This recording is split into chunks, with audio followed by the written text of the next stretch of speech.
final first, and then it was us. But he was helping us. Yeah, that was, and we got a driver like that, Garrett Baines, who's like one of the top. He's a definite pro class driver for the Rallycross Championship. He drives with Conversions Motorsports, and then on the oval side and endurance side, they run with us over in turn 3. But Gen X approached him and wanted to approach us about forming an alliance or a merger with the two. Myself and a couple of drivers think it's a decent idea. We struggle in the trucks and the Xfinity cars, but it's tough process. Just trying to figure out a way. So let's get ready for today's broadcast to close the season.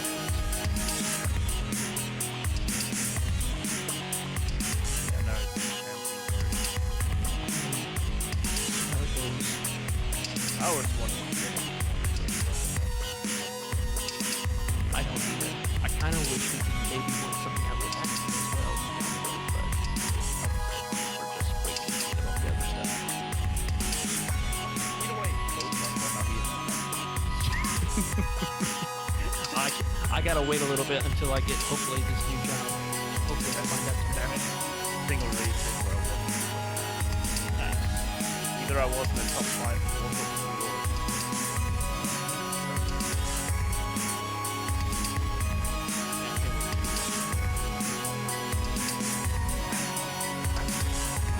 Stop it. well, for me, it's a car for you. It is a truck. That vehicle, how about that? Yes, boom, bitch. He has big things up here. Thanks, Nazi.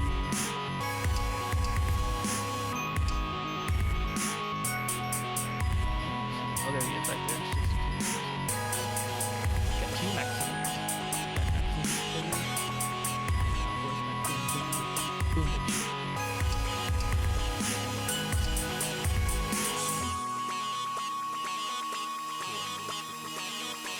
That would have been very bad, especially when the two I'd be like, alright, Stefan, I'll be have to take a step 3 for you right quick. Hold tight till you get back on.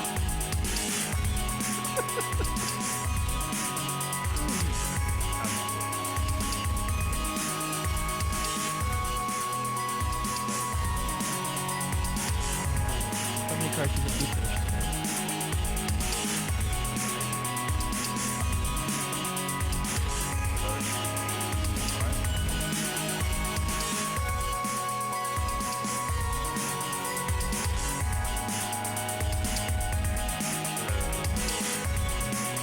I would say 25.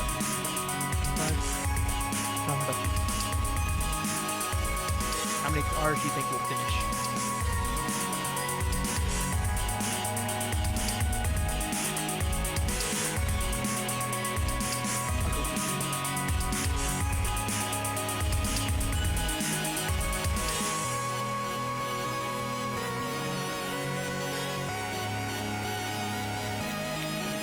You ready?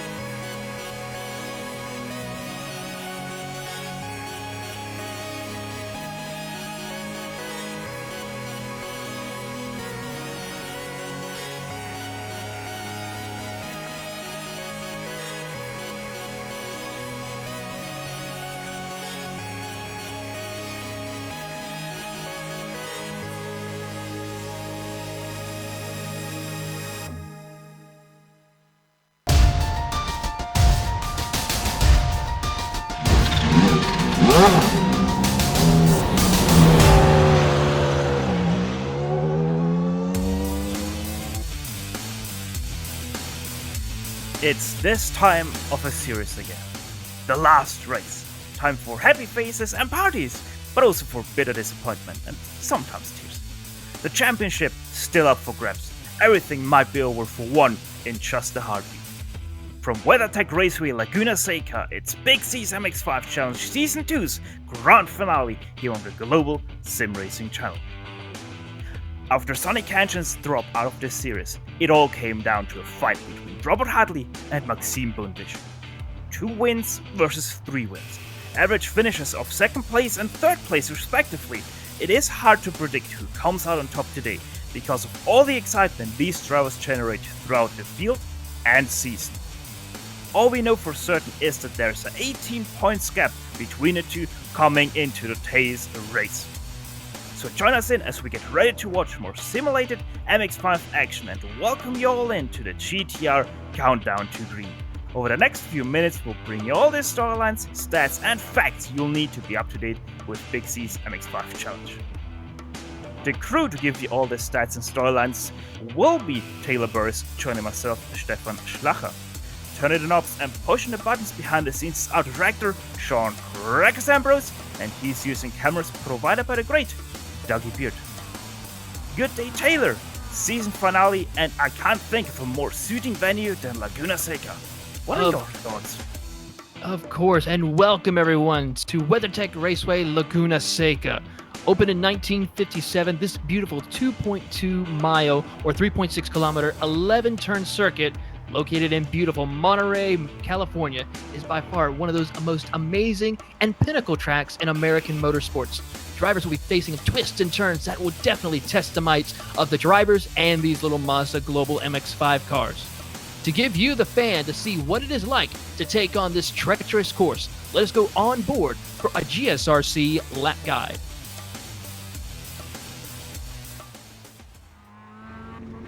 All right, we've got Giancarlo Lenzi in the GSRC MX-5, so let's do a lap around Laguna Seca. Coming across the start-finish line, we hit turn 1, which isn't much of a turn so much it is a place to set your car up for the Andretti hairpin. And honestly, the hairpin is probably your best opportunity for a pass on the whole course. It's a big, heavy braking zone, but watch out. With it being downhill, it's easy to overshoot the first apex. Get the car turned and try to get the power down before you glance that second apex. Then before you know it, you gotta swing the car to the left to set up for 3. This turn feels like it tightens on exit, so be careful not to get on the power too early. From there, it's just a little lift into 4, but this kink is extremely important. If you lose your speed on the exit, you might be vulnerable down into turn 5. It's not the best place for an overtake, but that doesn't stop guys from trying. Now, as you head into this uphill left-hander, it's gonna be critical to carry your momentum in the little MX-5. You certainly don't want to be too wide as you head into the notorious turn 6. It's gonna be a light brush on the brakes, then snag the apex just right and let her track out. You can expect drivers who get this corner wrong to pay dearly. Once again, we continue to climb uphill, so momentum is key. Hold left and cross over to give yourself a nice straight braking zone into the corkscrew. Here the track absolutely disappears and you're going on memory of where the edges of the course are. If you manage to hit it right, you're thrown immediately into rainy curve. This long plunging turn has a very late apex, so swing it wide then cut in. From there you'll switch sides once more and try your best to use the banking of turn 10 to really carry your speed. After that, you approach the final hairpin of turn 11. This is another good place to attempt to pass, but you gotta be sneaky and catch your opponent off guard. Just be careful because the long run means they could pull an over-under on you. From there, it's just a matter of accelerating up the hill and finishing your lap around Laguna Seca.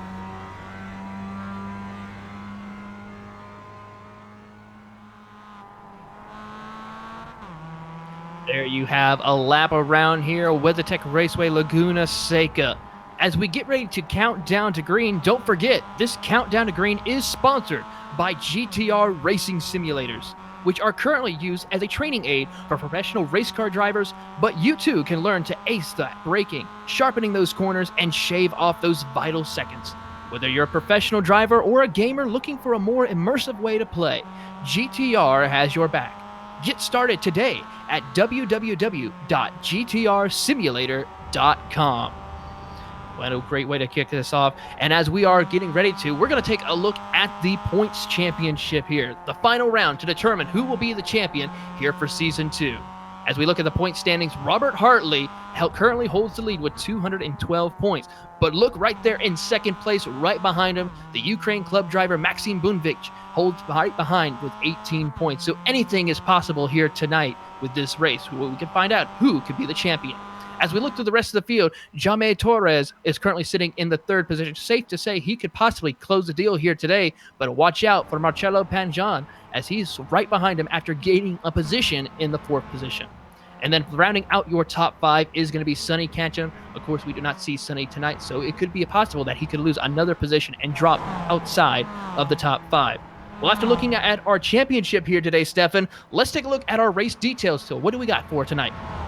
Well, Taylor, as Roy mentioned a couple of times today, this is our last race of the season. Round 10 of a glorious 10-round series. Race length, standard for this series, 40 minutes today. 1 pit stop required because of the 3.3 gallons pre-fueled into these cars. Setups are fixed. The only thing you can change is the brake bias on the go. Everything else you will not be allowed to touch. No incident cap, but they do have a penalty system for avoidable contact. Top 15 do score points in this series, and 2 fast repairs are granted to every single car here today. And speaking about the top 15 scoring points, let's run you quickly over the championship decider for this series.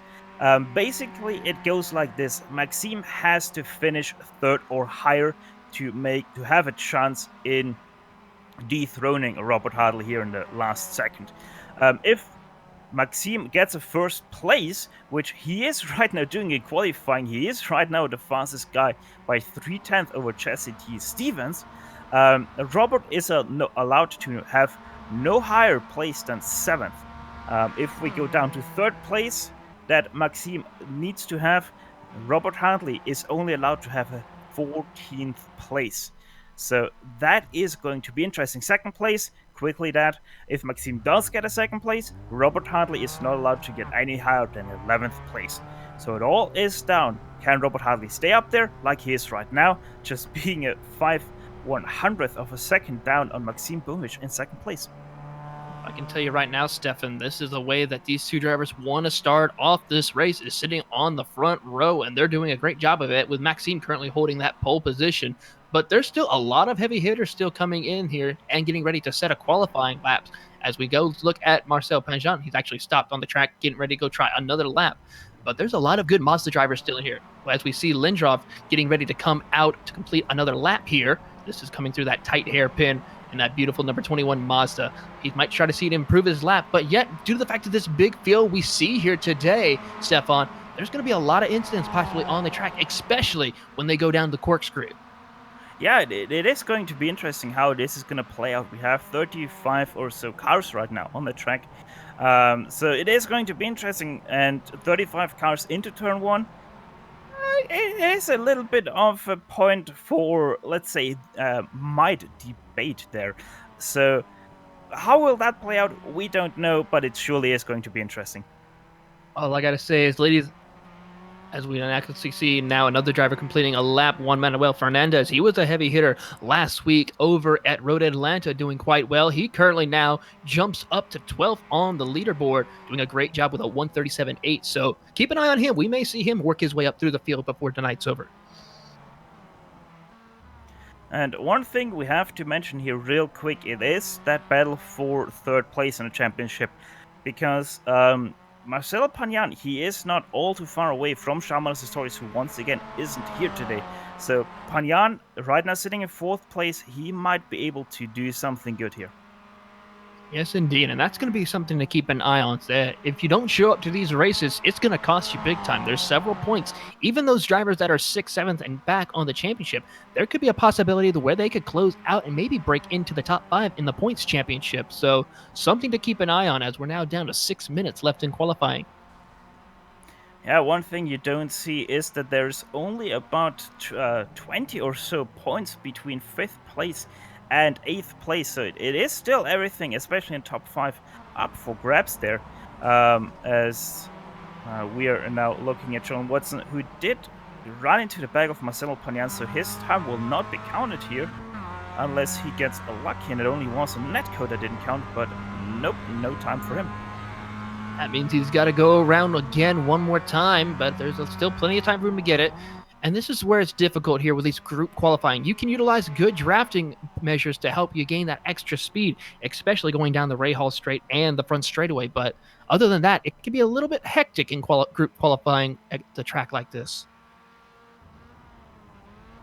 Group qualifying always is a hectic time for anyone, as Christian Michel is now coming over to the start-finish line. What can he do? Did not count for him, sadly, so one more lap. He has still about 5 minutes on the clock right now. I think Robert Hartley might have a good lap time right here, Stefan. He might be trying to dethrone Maxime Bunvich as he comes down the front straightaway, looking good. Let's see what he does when he comes across the line. I think he might have got him. A Wow. 1.365. Move him up to the top by at least 1.5. over a tenth. Yeah, 1.5 tenth there over Maxime Bunvich, holding up his statement. Where is Maxime Bunvich? He is up on the track ahead of him. So he has now entered his fast lap. He has a little bit of a tow by Lawrence Coleman, who is about 4 or 5 seconds slow right now in the qualifying standings. So if Maxime is not careful, he might run into the back of him here very soon. Not hitting him, but getting slowed up by him as they now run up to the hill in turn 6. Yeah, as we go on board with him right now, this area right here is going to be the area that you got to be careful with. You can usually take this area flat out, but some drivers just get a little nervous where they back off the throttle, and that's where that contact with the bumper can happen. As they're going down the Rahal Straight right now, completing this lap, this is a hard braking zone that you have to watch out for a lot of action, especially besides turn 1 at the Mario Andretti hairpin, this corkscrew, one of the most iconic corners in all of motorsports. But yet, we could see a lot of action and a lot of disaster here later tonight. Yeah, and we were on board there with Maxime Bunvich. You heard and saw it. He got bottled up by Lawrence Coleman. So Maxime Bunvich, this won't be a fast lap for him. So his next lap will be the one to attack that lead for Robert Hartley. It looks like to be a good one. It's going to be close. It might not be the pole, but it might be a little bit closer to Robert Hartley. Let's see what he does. Crosses the line. Nope. Actually, he does lose about 2 seconds on that lap. Robert Hartley, let's see, is he on a fast lap? No, he went into pit lane, so he's getting some new tires. Who is getting now close to the start-finish line? Wayne Wortley is coming to that. Let's see what he can do. Sitting right now at 37.4, doesn't improve because lap did not count. James Ritchie is now coming across the line. He's getting ready to come out of turn 11. He's currently sitting in the 15th position with a 137.8. Let's see what he does. He might have a good lap here as he comes down the front straightaway to complete his lap. And no, it will not improve. It's a 138.24 as Racine comes out of turn 11. Yeah, the UK&I driver there not able to do anything. Pulls off and gets himself ready for another lap. Racine Fisui. Let's see what a Canadian driver can do. A 37.507. New fastest lap for him. Puts himself up to 13th place. Nick Carty now coming out of turn 11. He currently sits inside the top 20 with a 137.99. He comes across the line, does not improve his lap though. So a 138.35. He's going to have to go around one more time with about a minute and a half to go. Peter Foster is the next to come over the line, and now let's see what he can do. Does improve at 39.003. Doesn't improve in place though. Stays in 26th. Here comes Juan Manuel Fernandez, currently sitting inside the top 16 right now. He comes out of turn 11. I don't think he's going to be able to improve his lap time right now. It's dropping outside the 1 minute 40 seconds, so I think it's safe to say he's got to do another lap. Right ahead of him, that is the car of Jesse T. Stevens sitting in 5th place. He also didn't improve. He had an off track on his lap. So they both are now on the last laps. 1 minute left on the timer. They're not going to be able to put in a lap fast enough to go around for another time. So they will have one lap shootout here. As here comes Melina. Is getting close. Yep, she's there coming off actually. So decides not to feel comfortable with that lap. Going to pull off. The Michigan driver deciding enough is enough. 19th place is where I am gonna go as Anthony Burrows, and now coming off the last turn. Let's see what Anthony can do. Where is he sitting in right now? Sitting right now in 24th position, not where he normally find him. Did not count that lap. He still has one more to go, but no, decides I cannot improve. All right, here comes Alex Hunt down pit road. I think it's safe to say his day will be done with qualifying. 5 seconds left to go. As we see Prem now coming out of the final few corners, heading down to turn 11, and that number 19 Mazda currently sitting at a 140 inside the top 30.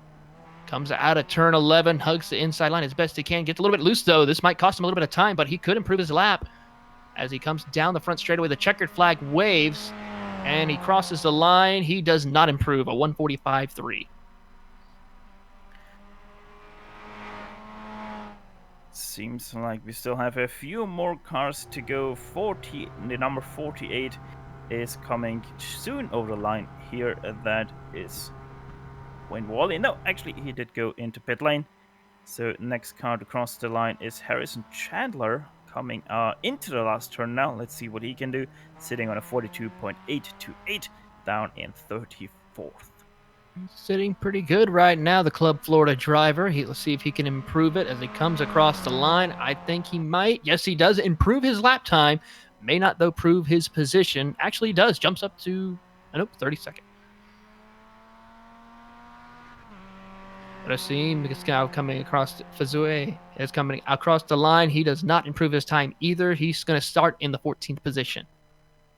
Jared Liebert, the last car to come over the line now, sitting right now in the 30th position, coming into the last turn. Beautiful apex, squares it off. Let's see what he can do early on the power. Hopefully he does improve here from his 30th position. Let's see. 39.366 puts himself up to 28th, and with that, we are done with qualifying. And we are going to send you over to the SimRacing Studio starting grid. Want to enhance your SimRacing experience, but don't feel like spending hours doing it?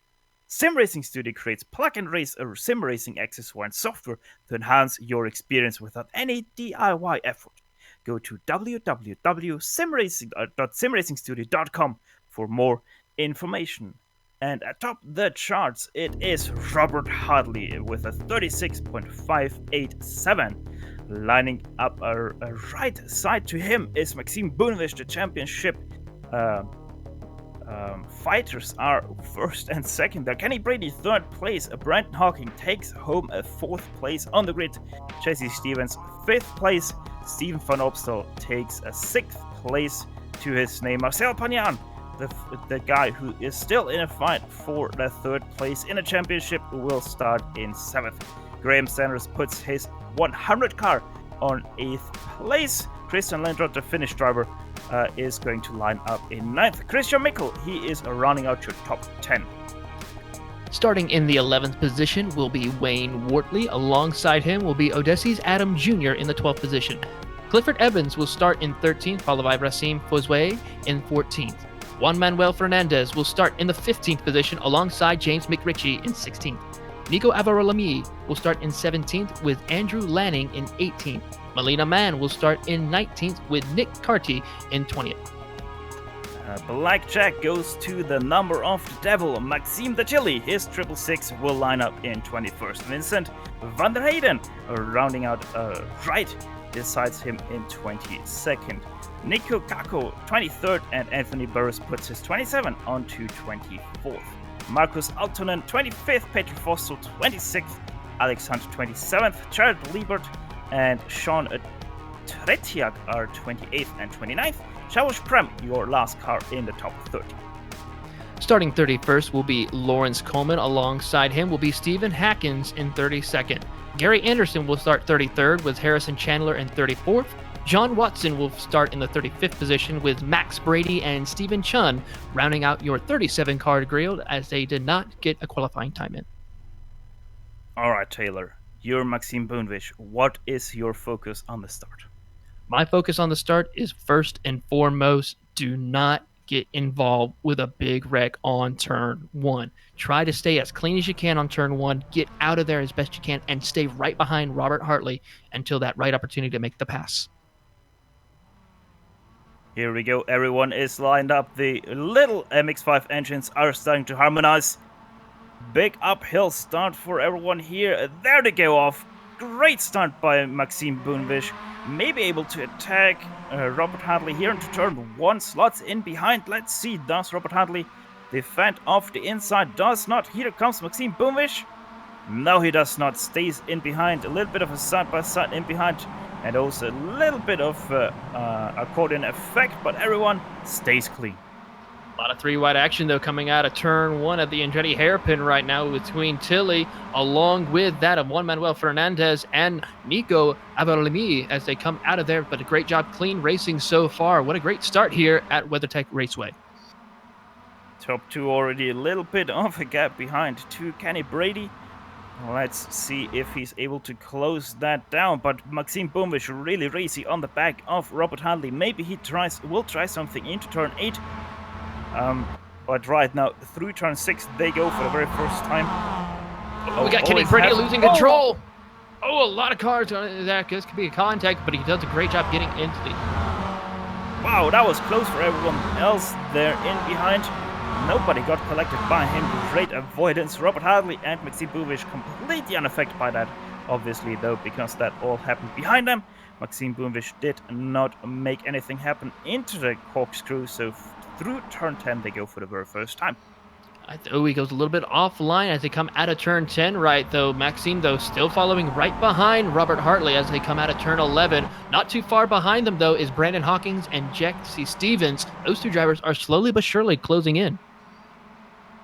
Brandon Hawking, we know he is fast in this car, and here is taking home in just his second race a race victory, and also getting home a third place at Charlotte, which is a ever so tricky track, just as Laguna Seca is. So maybe he can be a little bit of a deciding factor in this championship battle between Maxime Bumvish and Robert Hartley, who are still first and second. Great battle between the top two right now as they're coming down towards the back half of the track. Still, it's going to be Hartley holding off the likes of Maxime Bumvish. And then also looking down towards the field, we got a couple of cars battling it out right around the top 10. Christian Lindroff, Christine Michael, and then Racing this way. Those three are coming up now towards the Rahal Straight, doing a great job nose to tail between these three drivers. The number 30 of Racim is currently holding on to that 10th position as they go down up to the Rahal Straight. Got to be careful not to lose control of the car like we saw with Kenny Brady earlier.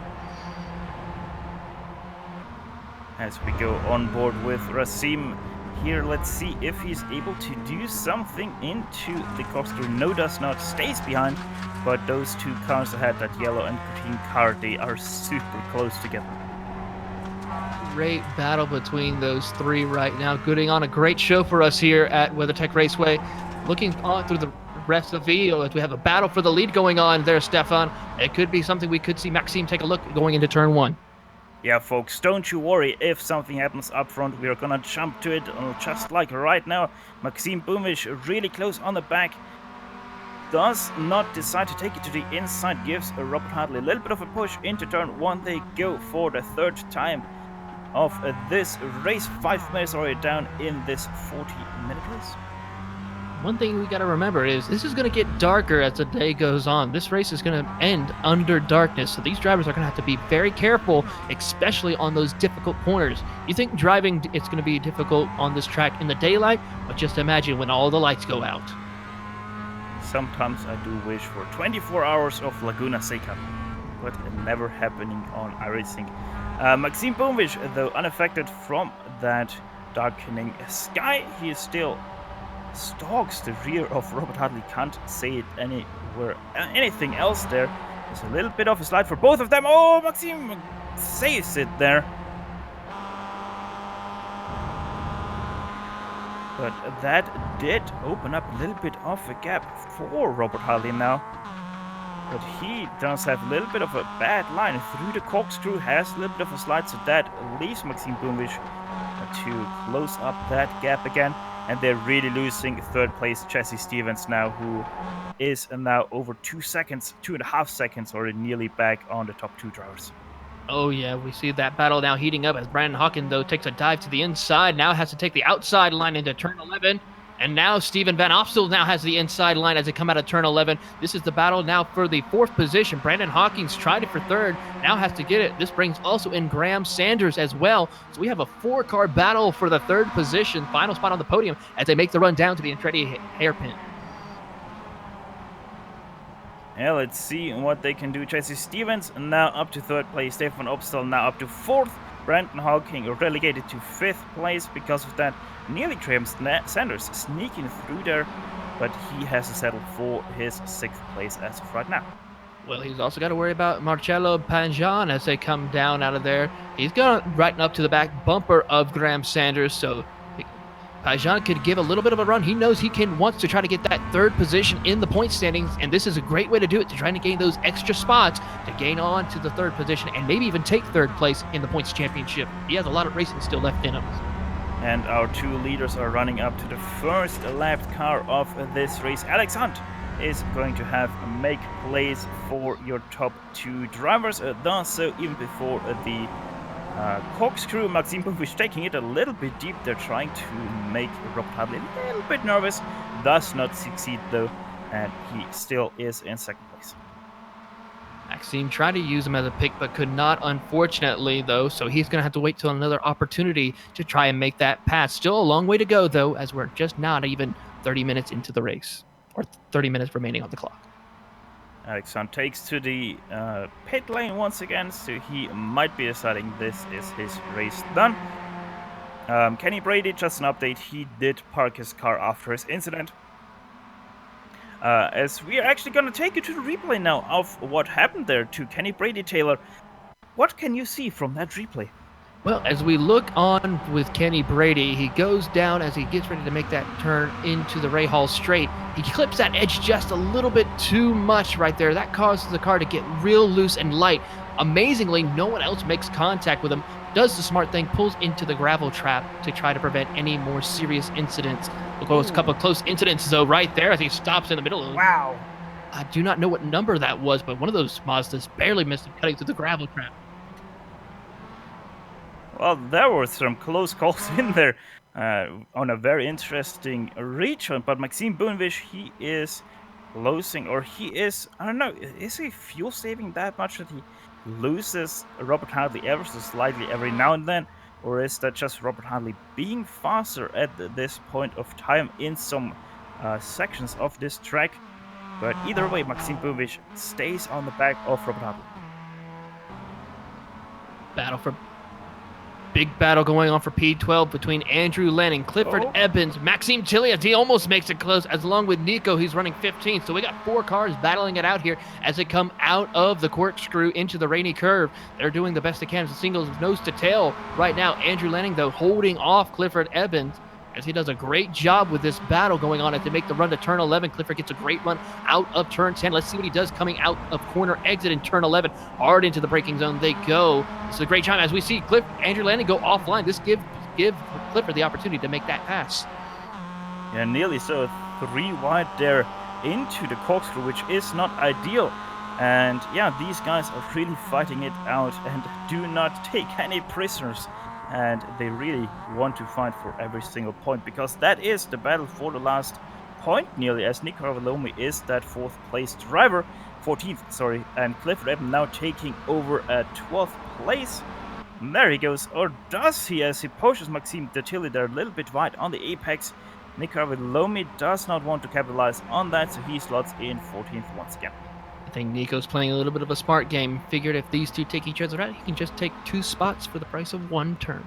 So I think he's just biding his time right now, not wanting to push the envelope, still a long way to go. As the battle for P17 now, there's something going on down there. That's the battle between the likes of Anthony Burrows, Odysseus Adams Jr., Nicky Carter, and Vincent van der Hayden. Those 4 cars are battling out.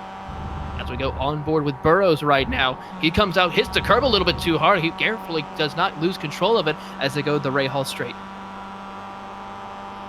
Yeah, and that sausage curb there on the inside can really bite your ass if you're not careful. So yeah, and with that, I quite mean it literally, because it is gonna send your rear wide, and you do not want to experience that in a car like the MX-5. No, it's a very uncomfortable feeling. I mean, that car will easily spin out of control and even cause some damage to the underside of the car, so you have to be careful with that as well. Yeah, it can cause all sorts of damage, underside damage. There is damage to the suspension or whatnot, as Maxime Bouvish still very close on the back of Robert Hadley, who seems to get a little bit worried about how much fuel Maxime Bouvish is able to save behind him. Yeah, maybe we might see Robert Hartley pull over to the side, let Maxime take the lead, and so he can start saving a little bit of fuel. later on in this race. But right now, it is still Boonvich trying to track down and save fuel behind Robert Hartley as they come down there towards turn 5. Great battling between these drivers. And I'm telling you what, Stefan, it's still a long way to go. A lot can happen. Long way to go. We just have under 30 minutes to go as Tilly and Clifford M are still fighting for that 12th place. Currently, Evans was able to get by Tilly as they are now making the run up towards the court. Actually, turn 6 right now. Up the Ray Hall straight they go. Great battling, but he is closing a little bit on Andrew Lanning, but we also still have to see, will Tilly try it again like he did going into the corkscrew, break a little bit later compared to Evans? We also now see Nico now closing in on the back bumper of Tilly. Great battling between these 4 drivers. Yeah, very great battle between them, and they're not, as already said, they're not taking any prisoners in this fight. Really an all-out gloves-off fight between them, and that's what we love about racing. Yes, indeed. A lot of great battles throughout the entire field, putting on us a great show. Maxime Boonvich right now is in second. Currently got right onto the back bumper, saving more fuel as we go on board. A little bit of a tap of the bumper in the Andretti hairpin, but not enough to where it gets Robert Hartley loose. So he's backed off just enough as they now make the run to turn 2, or turn 3. And Maxime Boonvich, it really does seem like that Robert is wanting to let Maxime by, but Maxime just says, no, you're staying in front. I'm gonna put... Whoa, what a save! Maxime Boonvich showing off his rallycross skills there with a great save in his MX-5, showing that even an MX-5 can go a little bit of rallycross style if need be. Sure, that woke him up just a little bit now. Now he's more focused on, gets right to the back bumper again of Robert Hartley as they make the run up the Ray Hall straight towards the corkscrew. Let's see, turn 7, that little right-hand kink before 8 and 9, that is corkscrew. Going down the hill and now into rainy curve. But once again, Robert Hartley staying in front. Maxime Boonvich just not wanting to get past Robert Hartley whatsoever. A little bit wide for Boonvich. Does not take it to the inside either. So lap 8, they complete once again as 1-2.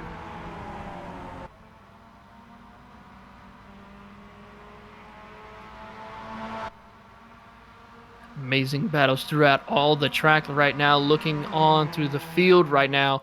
See a couple of cars still battling it out. Raceway, as we got Opsal now battling it out with a couple of cars right now. And also the lights go ablaze on these MX-5s. So that is time for them to switch on the lights because it's getting too dark.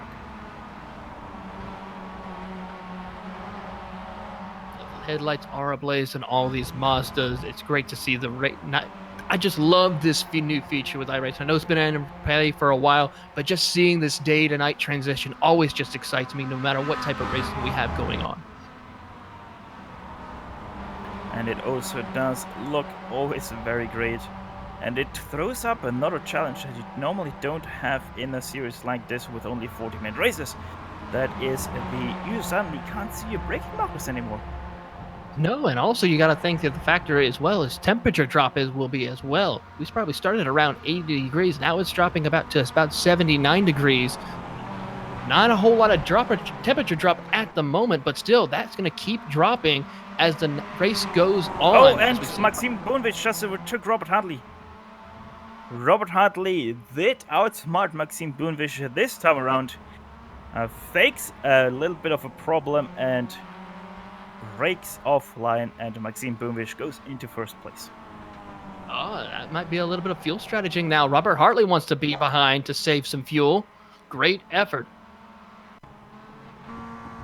Let's go on board with Robert Hartley right now. There he goes coming out of the rainy curve. He just pulls over to the side, lets Maxime Boonvich go by in turn 11 or turn 10. Great effort. As we go back live for this battle, it's now Robert Hartley's turn, Stefan, to save a little bit of fuel. Yeah, and it's now Maxime Boonvich's time to try at least to run away. Because remember, if Maxime Boonvich finishes first, Robert Hartley is not allowed to finish any higher than 7th place for Maxime Boonvich to win this championship. So it is his turn to really run away, put some pressure onto Robert Hartley to stay with him, and yeah, maybe force Robert Hartley that way into a mistake.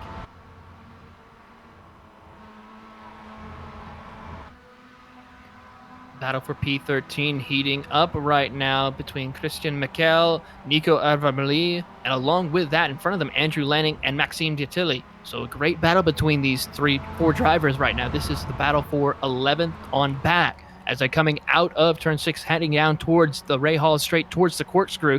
Lanning doing the best to catch up to Tilly, but I think it's a little bit too much. He might have to wait till they get to the corkscrew. As we see Mikel get a great run down. He goes late into the braking zone, almost gets to the back bumper of Lanning, but has to back off in order to not run over him down the corkscrew into the rainy curve. Great battle between these three drivers.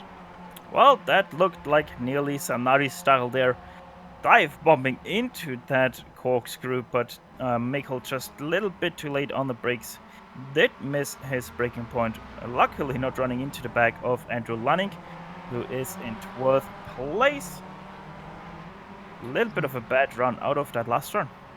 And Avalome is now coming down pit road. He's one of our top 15 competitors. He decided to come down pit road a little bit early, get those needed fuels and a little bit of tires to complete this race. Surprisingly, he's one of the first few competitors to pit this early on in the race, so I have to keep an eye on his progress as the race goes on. Roughly splits his strategy in half as Juan Manuel Fernandez, he was the first car to pit in, he is the first car in line that has already pitted. Let's see how he comes out in regards to him. Don't forget, pit lane is ending at the end of turn 2, so Nico Arvalomi, he has the shorter line, but obviously the momentum of Juan Manuel Fernandez is way bigger. Let's see how it comes out at the end here. Seems like Nico Arvalomi has to slot in behind him.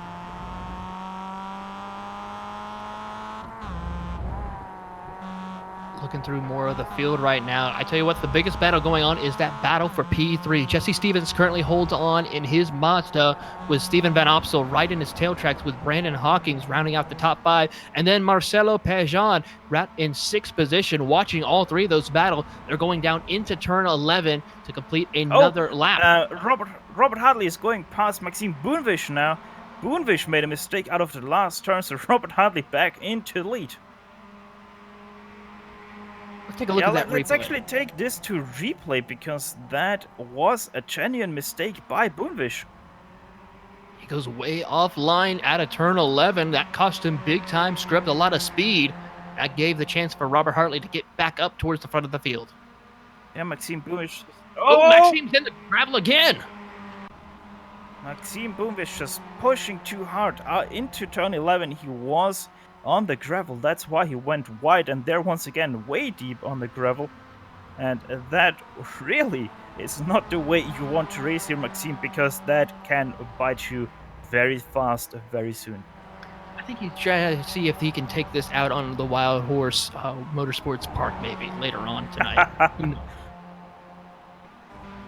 I would love to see those little MX-5s at Wild Horse. We're going back to P12, but Maxime Boonvish just overtook Robert Hartley once again into the corkscrew. So Maxime Boonvish back to the lead of this motor race. Well, let's see right now between the battle right for 12. Andrew Lanning just got passed by Christian Mikel. Now he has to worry about Clifford Eben, who's going to take a peek to the outside, now follow in the slipstream as they make the run up to the corkscrew. Hard onto the braking zone. Clifford Evans tries to find a way to get back to the back bumper of Lanning, but Lanning gets a great run off to get closer in on Mikel. And right in front of them, Maxime Detilly has pulled away from these three drivers as they make the run to turn 10. Yeah, we have to say we didn't show you that overtake because it was genuinely Robert Hartley once again going offline, letting past Maxime Boonvish, as we here see Maxime Detilly now going through the last turn, and he is going to complete lap 12. Mikel had a great save coming out of turn 11, got real loose right there, but was still able to hold on to the position. Great driving. Now Andrew Lanning's now going to take a peek now as they come down turn 1 to the Andretti hairpin. Kills a cone in the wake here. Oh, a little bit sideways for Lanning, turning in a little bit too hard. Mikel was on the apex. Mikel doing a little bit of a shortcut rallycross style here, and he is going to slot in P12 once again. might have to keep an eye in case he has to get a cut course penalty. I don't think there is no penalty right now for him, so he looks to be okay, but still have to keep an eye on that.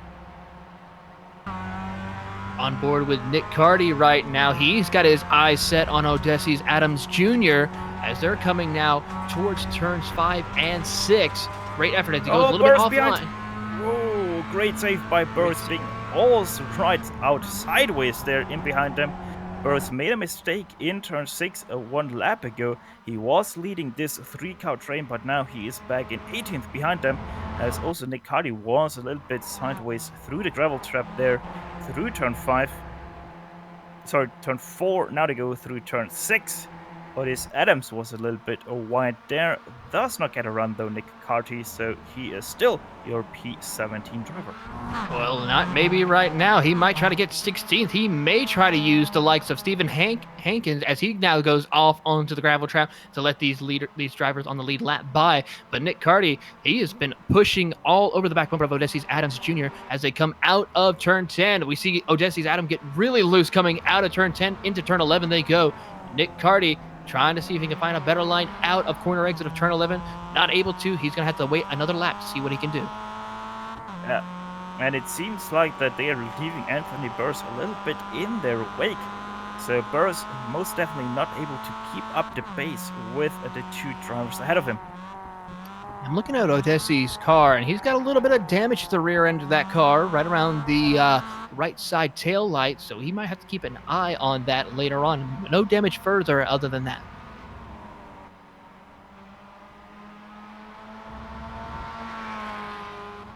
Up ahead, the battle is also very close. It is between Stephen van Opstal and Brandon Hawking for P4 right now, but they are also not too far behind the 3rd place car of Jesse Stevens, who is still doing a great job, starting in 5th place up to 3rd place. Don't forget, Marcello Pejon also right behind them in 6th place. He has not let go of these drivers at all, so he's been putting a lot of pressure on the back bumper of Brandon Hawkins. He takes a look to the outside, now just follows in line as they go into turn 11. Does have a run though, Brandon Hawking. Let's see if he is utilizing it. No, he steps a little bit out of the throttle to not gain any more and save a little bit of fuel to Stefan van Opstal as they now go for the 15th time in this race into turn 1 and 2. Great battling between these drivers. A lot of clean racing, a lot of give and take for right now as we're now approaching 15 minutes to go left on the clock. So there's a lot of drivers still waiting for that chance to come down to pit road to complete their pit stops. But for the most part, nobody is giving up quite yet. As Odessa is saying sorry for something, we do not see anything. So we're gonna stay on this battle here for P3 still, as Nick Carty is in pit lane. So he's now pulling out along with Anthony Burrows as well. This will move them down. Is Juan Manuel Fernandez? He's already way past these guys. He's already out of turn 2 actually. So these guys are way behind him.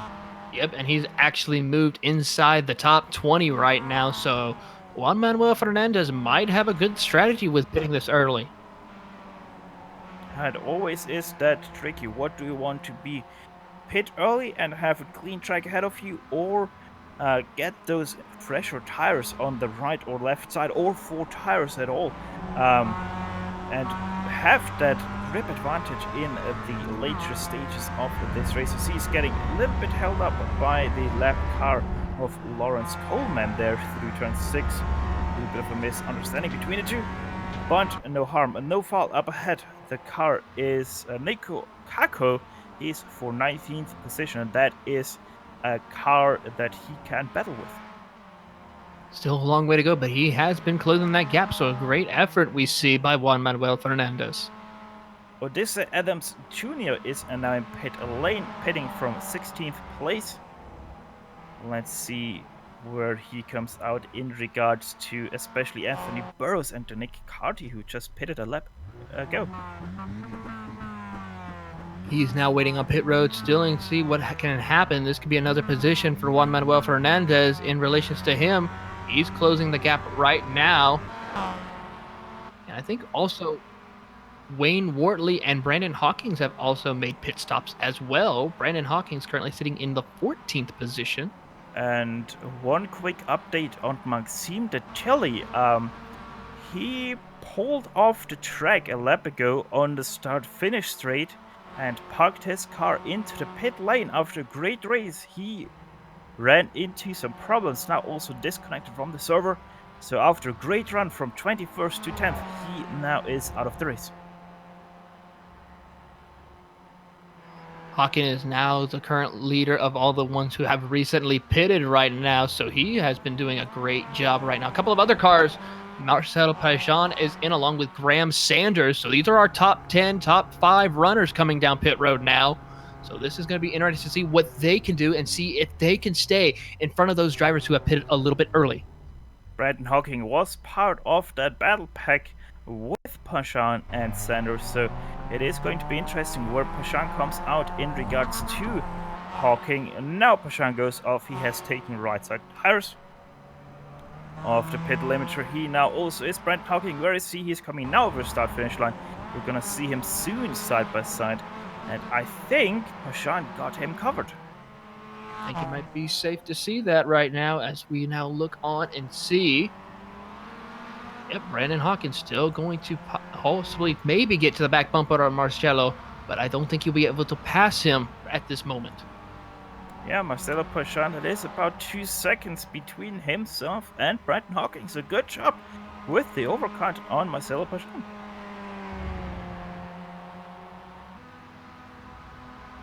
Now it's a matter of time to see when the rest of the field, we still have pretty much our top 10 right now have not pitted as we now go to watch. Go ahead. Yeah, I just want to say pretty sure we are going to see the pit stops now of everyone because we're past the 25 minutes mark. And sure enough, Maxime Bumich, Robert Hartley, Jesse Stevens, Steven Van Opsal, they all pull into the pit lane. This is going to be a battle of seeing who makes the best strategy call for pit stops. Let's see what Bunvich or Hartley does. Some may decide to take tires, no tires, 2 tires, and just fuel only. So it's going to be a matter of time to see who comes out of pit road first. On board with Hartley. He gets into his pit box nice and clean for the Club Carolina driver. Tires 2 tires. Tires for Robert Hartley, no tires for Maxime Bumich. So Bumich will have a shorter pit stop by about 2 seconds. And sure enough, pulls out ahead. Well, this is going to be the race. Who will prevail? No tires or 2 tires? Let's see what happens. Maxime Bunvich now holds on to the lead. Robert Hartley now still stays in second place. In behind, Stevens got passed by Van Opstal in the pits, but Marcel Pajan might take P3 away from both of them. And let's see what happens for that third last step on the podium as Steve Van Opstal and Pajan come out side by side. Pajan with the great momentum takes away that P3. I got to give Marcello a big round of applause. That's a great strategy call. Not only with starting in the 6th, but now gained 3 positions with that pit stop strategy he called. So, lot to see what happens later on in the race with 11 minutes to go, but still a great strategy call by Marcello.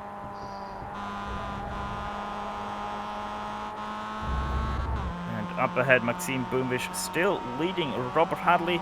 And yeah, Robert Hartley, he is starting to look now also racy against Maxime Bumich, but P10 is way more heated up than that battle for P1, so we're gonna take you right there. Yeah, that battle right now between Wayne Wortley as well as Christine McKell, I believe. Those two have been battling it out right now. The UKNI driver. Sorry, I was still looking at Bumich, and Bumich with a big slide through turn 10. That was not only rallycross style, that was already drift style.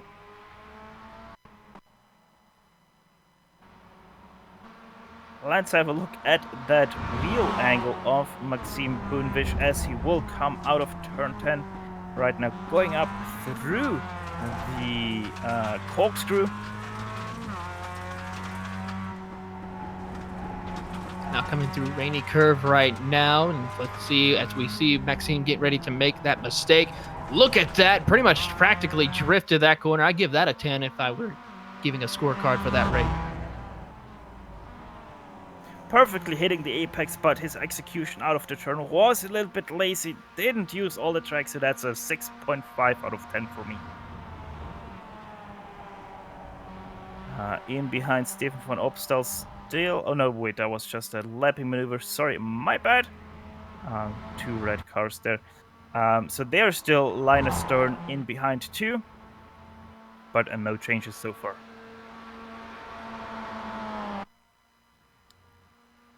And Mikkel did disconnect. Oh, he hit the wall hard out of the corkscrew. Sure, let's try it. That was a sight to see there. Let's see if we can get you that replay.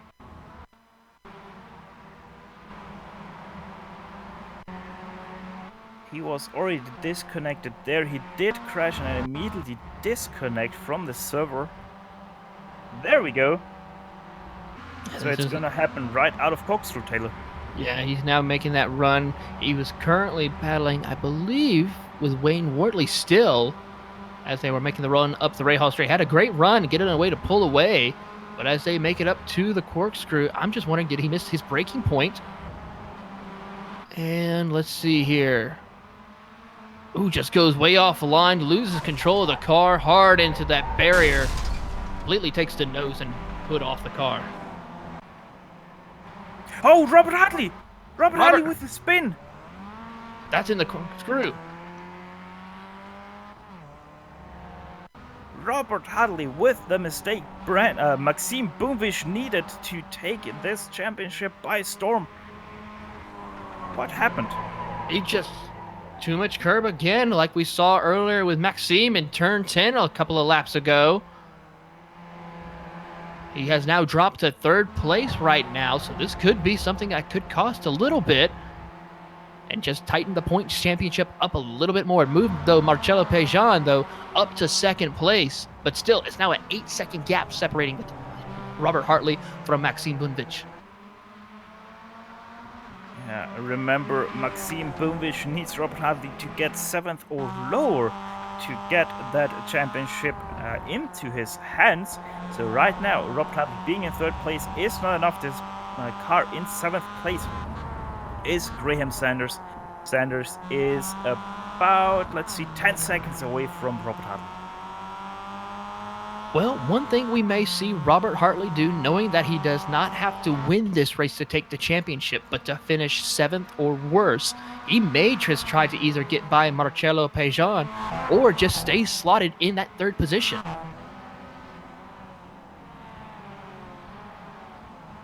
Granted, I know drivers like to try to win their race when they are on the line for a championship, but sometimes playing the points playing game is a little bit more important when it comes to trying to win a championship, especially that is close as it is right now. And we might actually see Pejan if Robert Hartley decides to try to overtake Pejan. Pejan might see himself fighting for that P2 because Pejan, if the more points he gets, the safer he is to overtake Jaume Torres for that P3 and get himself some nice sweet grills from Long Road Racing. That's something to look forward to, and he's trying to do the best he can. He may try to battle with Robert Hartley to hold on to that 2nd position.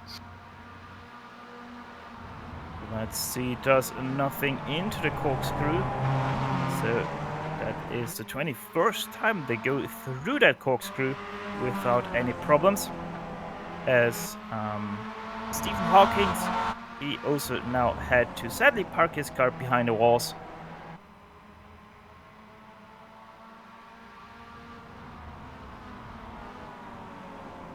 Van Opstal, though, he's, even though not in the mix for the championship, he does want to try to close the season off with a good finish, so he may give Hartley as well as Marcello a run for their money as we're closing in with under 5 minutes to go right now as they make the run to the Mario Andretti hairpin.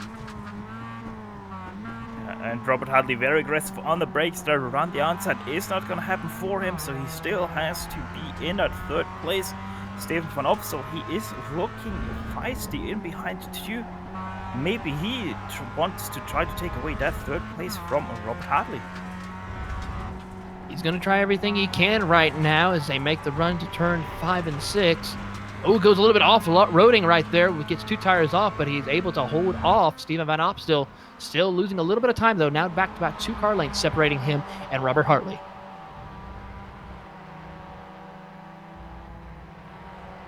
Robert Hartley, your defending champion, the worst position for him thus far in this series, a 3rd place, a single 3rd place, 2 wins to his name, and all the rest is 2nd places for him. So he is Mr. Steady Ready in this series, Robert Hartley. But yeah, we might see his 2nd, 3rd place in this series. I tell you what, if that is his only worst finish of an entire season, I consider that to be a successful season for me personally. Oh, that is for sure. 2 third places as your worst finish, or even if it only would be a 4th place, that would still be a very great racing series for me personally. Well, we're now closing in on 3.5 minutes to go. Gap is gained a little bit now. It's over 8 seconds separating the leaders. I tell you though, Steven Van Opstal, he is really looking great on the brakes compared to Pajan and Robert Hartley. As Harrison Chandler is taking the white line through turn 3, lets all 3 guys by. Great awareness up on his F3 box there to let all 3 cars pass without any problems.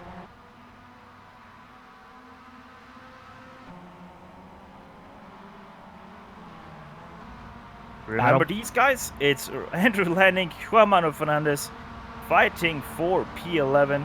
And Juan Manuel Fernandez, he is looking much faster than Andrew Lanning at this point of time. Well, I got to give Juan Manuel Fernandez a great round of applause as well. I mean, he was as low as outside the top 20. Now he's inside the top 15 in the points. So a great run indeed for the Juan Manuel Fernandez, as he is doing a great job now on the back bumper of Andrew Lanning. So he could maybe, with only 2.5 minutes to go, could try to get into 11th or even a top 10 finish. Yeah, Juan Manuel Fernandez top 10 is not too far away from him. That's only 4 seconds.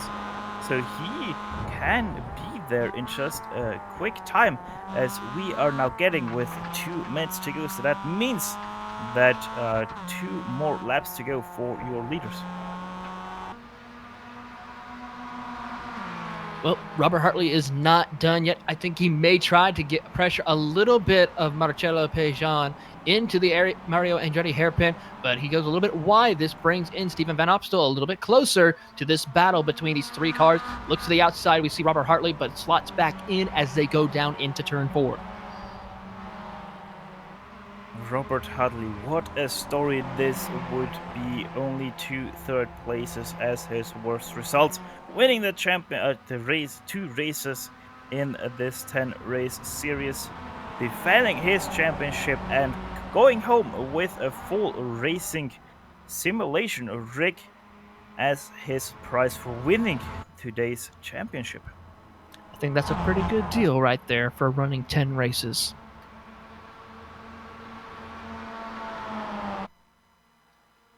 One minute to go on the clock right now. We should be seeing the white flag, I believe, next time by for Maxime Bluevich. Bluevich is actually coming out of turn 10 at this point of time. And ahead of him, that's a Chabot Sprem in 23rd position. So he is going to go a lap down pretty soon here now. Oh, Bluevich nearly running into the back of Prem there. Got to be careful, even though he's currently got a good lead over them. A small mistake like that, or worse, could cost him the win and any more of a hope to even finish this championship. 29 seconds were left on the clock as he crossed the line, so that is confirmed. The white flag is in the air, and this is his last lap. 25 laps is how far these will go, and Robert Hartley nearly going side by side with Marcel Pagnan through turns 1 and 2. A little bit offline into the gravel as we go on board with Pajan down into turns 3 and 4. Still, again, a little bit off the line onto the gravel area right there. We see Brendan Hartley, but doing a great job of still holding on to that 3rd position. have to be careful. It is only about 13 seconds back to Graham Sanders in that 7th position. So if Robert Hartley is not careful, he might still spin out and lose a lot of time in incident that he might cause himself. Let's see, through turn 8, who is that going onto the gravel there? That was Nico Kako. Does a great job. Maxime Bunvish, though he did everything that he can possibly do, wins the race, presumably here at Laguna Seca. Still 1 corner to go. Let's not hope he does do anything stupid here. Sure enough, gets it slowed down onto the apex. Perfect acceleration. Give it up for your round 10 winner from WeatherTech Raceway Laguna Seca. Maxime Bunvish closes off the season with his 4th. Robert Hartley off! Win. Oh, he's going to drop down to 4th position, but this is what he gets. He was able to cross the line in 4th. And but thus still wins the championship. 4th place, way enough. He only needed a 6th place to win this championship. So Robert Hartley, even though not finishing the race on the podium, he wins the championship. Odysseus Adams and Nick Carty, they're still not done battling out for this season as they go through turn 10 and 11 for the final time of the season, the final lap of this season. Odysseus still holding out down into turn 11. Nick Carty might try something into turn 11, but he's not close enough. Looks like as they come across the line, it is going to be Odysseus Adam Jr. holding off, finishing in the 16th position. Let's see, do we still have any battles? No, it seems like we do not have any more battles. So with that, we are gonna send you quickly to the break. So yeah, the racing, as said, might be over here in California, but the show is far from done. We're going to step aside for just a few moments and take a breather, but we will be quickly back for a long road racing post-race show where we will run you down the unofficial finishing order, talk to some of the drivers, and close off an eventful race and season. So don't step away too far as GSRC will be back after these messages.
I can still remember what it was like the first time I stepped into a race car.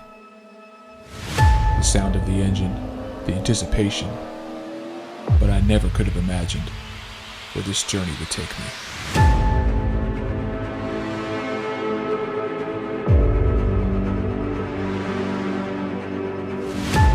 My father once told me that racing is just like life.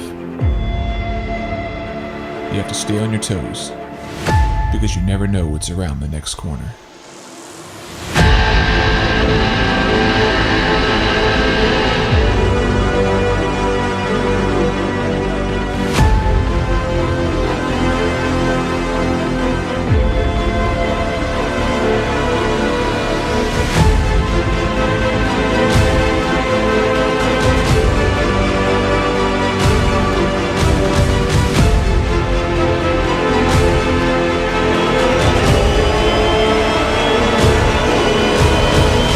My name is Bill Watson, and this is my story.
Or sorry, 32nd. Alex Hunt will come home in 33rd, with Kenny Brady coming home 34th.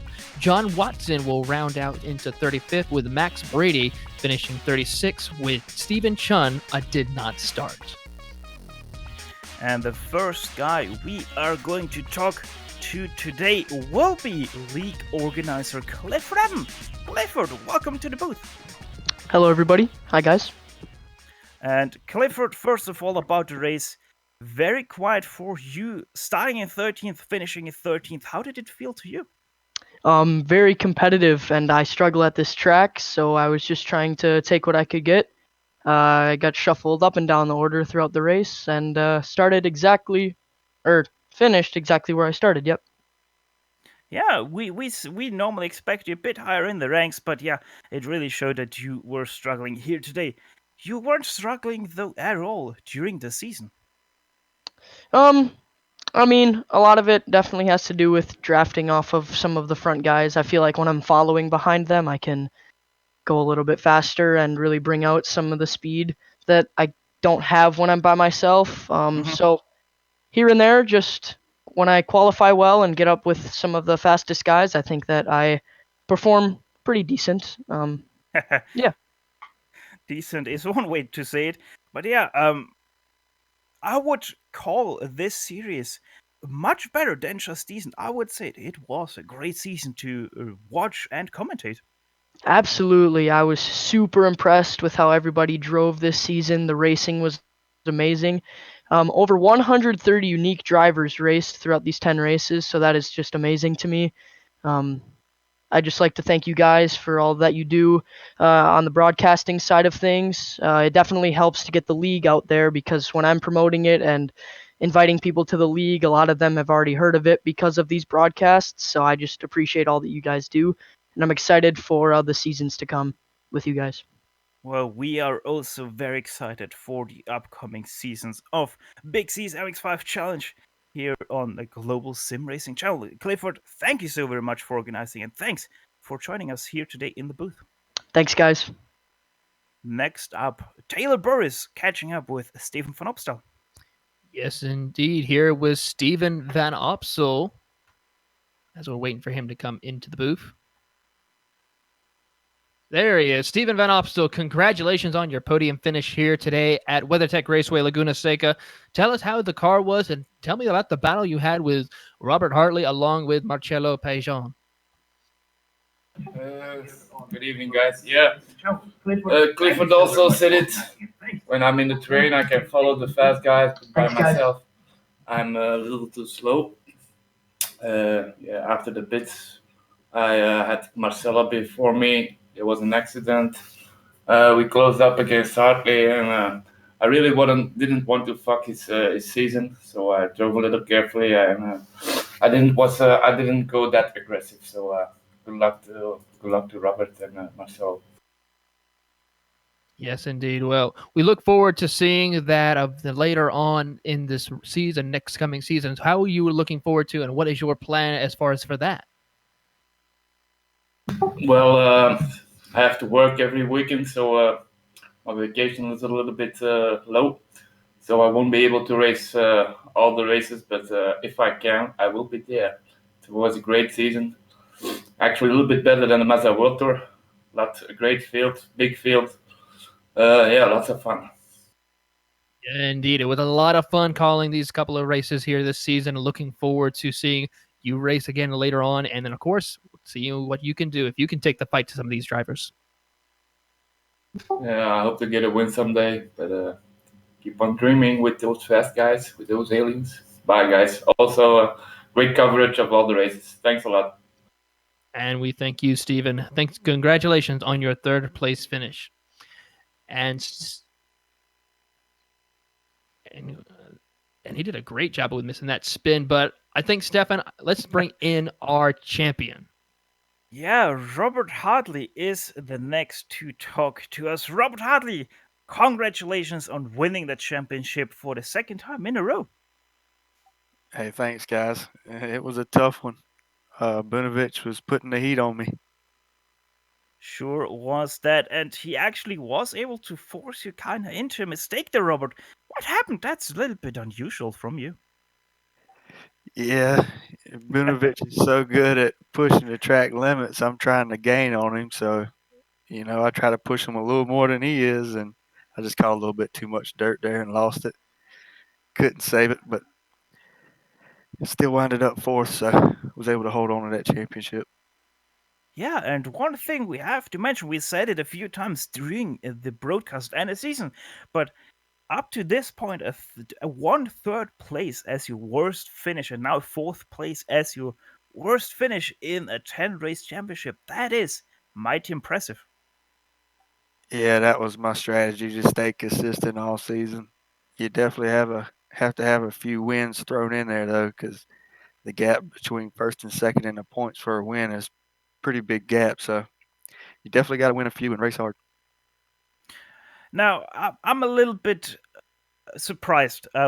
You have great, incredible speed in this MX-5 car. How hard is it for you to stay this consistent throughout so many races and so many different tracks in a schedule like this? Yeah, it's very hard. I mean, you definitely got to put your practice in to be able to run with these guys. I can't tell you how many fast guys was running this season. Throughout the season, it was a ton of them, but it feels good to come home with that championship. I will never understand how to drive this MX-5 Cup car fast, but I don't need to. I just need to commentate it very fast. So, Robert Hartley, once again, congratulations to your championship win, defending it, and also getting a sweet racing rig home to your place. Hey, thanks, guys. Thanks for y'all putting on the broadcast, and Clifford Evan for making this whole league happen. Yes, indeed. That was Robert Hartley, a fourth place finisher of this race and your championship winner ahead of Maxime Boonwish. But with that last interview, sadly, we have to close up. Um, but as always, GSRC would like to thank everyone on the track this season for a great show throughout, and especially Clifford Evan for organizing this league and contracting with GSRC to broadcast it. And don't you worry, if asked, GSRC will be back to bring you next season's racing action.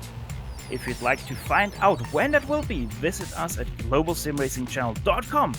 You can also find us on the social media platforms, Twitter with @GSRChannel, Facebook at facebook.com/globalsimracingchannel, or on Instagram at GSRC_gram.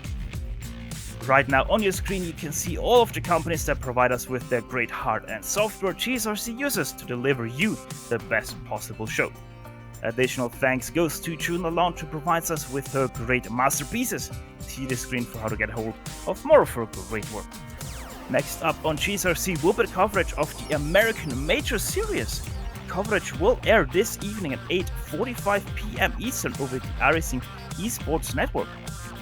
All of the upcoming races for our other series are right now sliding across your screen, so check them out and mark them down on your calendar to not miss another second of exciting racing action. If you haven't done so yet, become a YouTube subscriber hitting that red subscribe button just below this broadcast. Maybe even hit that bell to get notified when we next go live with more exciting racing.